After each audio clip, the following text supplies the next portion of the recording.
আগতে নপঢ়িলেও চাকৰি পাইছিলে, আজিকালি নপঢ়িলে চাকৰি নাপায়। দুখীয়া হলে চাকৰি পাব, কিন্তু নপঢ়িলে চাকৰি নাপায়। আগত আছিল ল'ৰা ছোৱালীয়ে পঢ়িলেও চাকৰি নাপায়, টকাৰ ঘোষ দিব লাগে। এতিয়া 1 টকাৰ ঘোষ দিব নালাগে, ল'ৰা ছোৱালীয়ে বিনা পইচাত চাকৰি পায়। আমাৰ চৰকাৰ হোৱাৰ পিছত মই 1 লাখ ল'ৰা ছোৱালীক চাকৰিৰ ব্যৱস্থা কৰিছো। কোনেও 1 টকাও দিবলগীয়া হোৱা নাই, মাত্ৰ পঢ়া শুনা কৰি তেওঁলোকে চৰকাৰী চাকৰি ল'ব পাৰিছে।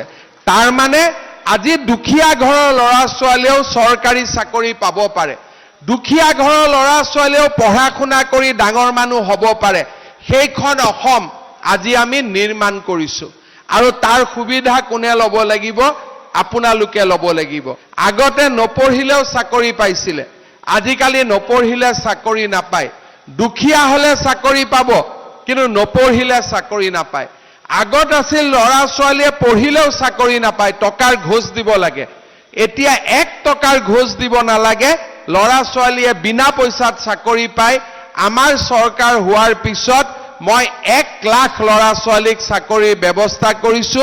কোনেও 1 টকাও দিবলগীয়া হোৱা নাই, মাত্ৰ পঢ়া শুনা কৰি তেওঁলোকে চৰকাৰী চাকৰি ল'ব পাৰিছে।